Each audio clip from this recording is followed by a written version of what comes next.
kustomointihan on vaan yksi tämmönen tyylisuunta. Se ei ole niinku se pelkkä autorakennus. Autorakennusrakentamista ja kustomointi on taas sitten muutetaan auton korimuotoja. Muutetaan sitä alkuperäistä olemusta. Sitten pesu on tehty semmoisella ultrakorkean painepesurilla, missä on 2500 baaria paine. Sillä lähtee kyllä kaikki moskat ja maalit menemään. Peltiähän se ei vaurioita, että se ei... Vesi on kuitenkin pehmeä elementti, niin se vaan tunkeutuu maalialle ja työntää sen veke siitä. Ja kyllä sitä pitää, pitää ihan tosissaan saa pitää kiinni, ettei se työnnä. Siis sitä rekyyliä kuitenkin aika paljon, että kyllä se käsien päälle ottaa, kun 8 tuntia nojaa siihen pistooliin, niin kyllä tietää seuraavan päivän teeneitä töitä.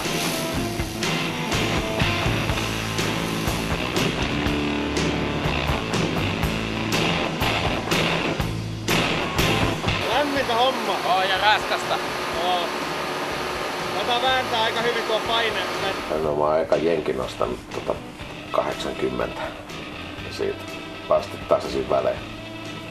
Kaiken näköisiä rimpuloita ollut, mitä on tehnyt ja myynyt. Enemmän ja vähemmän. Toisia tehnyt enemmän, tosi vähän. Kaikki tekniikkahommat ja alustat ja tällaiset tehnyt. Alusta loppuun jo.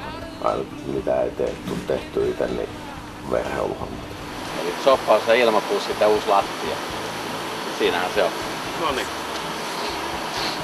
Melkein valmis. Melkein valmis, niin. Kyllä. Hyvin suunniteltu.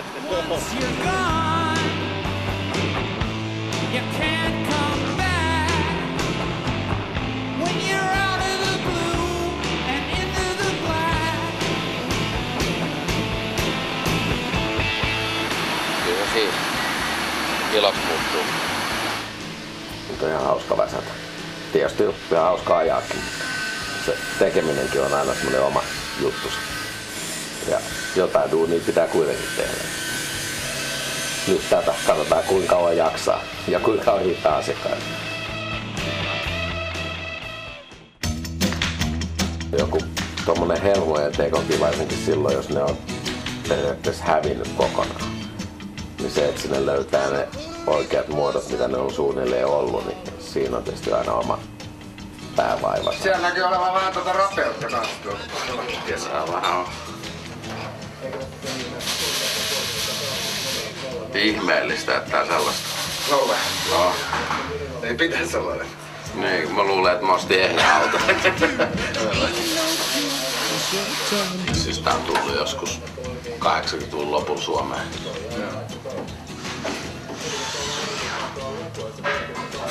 Mutta en tiedä kauan tää Jenkeissä seis. Milloinkohan tää on liikkunut viimeksi? Jaa. Mitä siinä luki siinä tarrassa? 63 oli tossa Beverly Hills Niin. High School tarra. Niin ainakin silloin viimeksi. Ei oo kauankaan. No ei. 62. Niin, eihän sit oo kun 40 vähän rapia. Helma ulkopinta.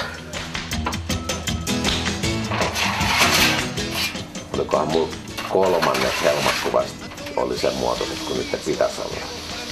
Niitä meni romukoppaan, niitä valmiit helmapeltoja, ei niistä tullut. Se oli vähän aina väärä.